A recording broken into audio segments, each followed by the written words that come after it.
plans for 2016, sir? Many. And you know what? Kaya nga nako-confuse na ako, napakarami ng plano. Sir, Ito na lang ang sasabihin ko sa inyo.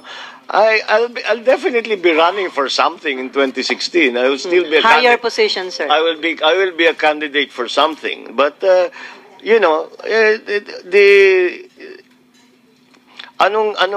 what is the definition of opportunity? It is being of luck, sorry. The definition of good luck. Definition, as far as I learned it, is good luck is being ready when the opportunity presents itself. So, baka swertehin ako sa 2016. Ha? Nag-umpisa yan sa Ilocos. Nung pumunta si Senator Bong dun sa amin.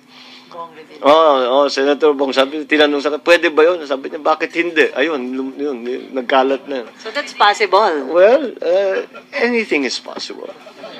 Anything is possible. Hindi, parang naman hindi kayo sanay dito sa politika. Never say never, ika nga. Never say never. Bong and Bong, ha? At least madali yung kampanya. But sir, napakasimple, di ba? excited ka na bang bumalik ng Malacanang, sir? Biglang gano'n. Mahirap ang buhay. Maniwala kayo, mahirap ang buhay sa palasyo. It's not... snake pit nga daw, sir, di ba? Si Aimee ang naggumawa nun. The study room is a snake pit. Si Aimee ang nagsabi nun. That's a quote from Aimee. And it really is. It's not an easy... It's not an easy position to be. The press... Tignan mo, hindi na bala yung dito sa Pilipinas. Tignan mo si Barack Obama. Di ba, nung una siyang tumakbo, ngayon, ang dami na niyang puting buhok. Ang dami niyang problema. Mahirap ang buhay sa palasyo. So, yan ang pag-ahandaan niyo na, sir? Mahirap ang buhay dyan. Sir, ano ba sa 2016? Alan Marcos o Marcos na lang?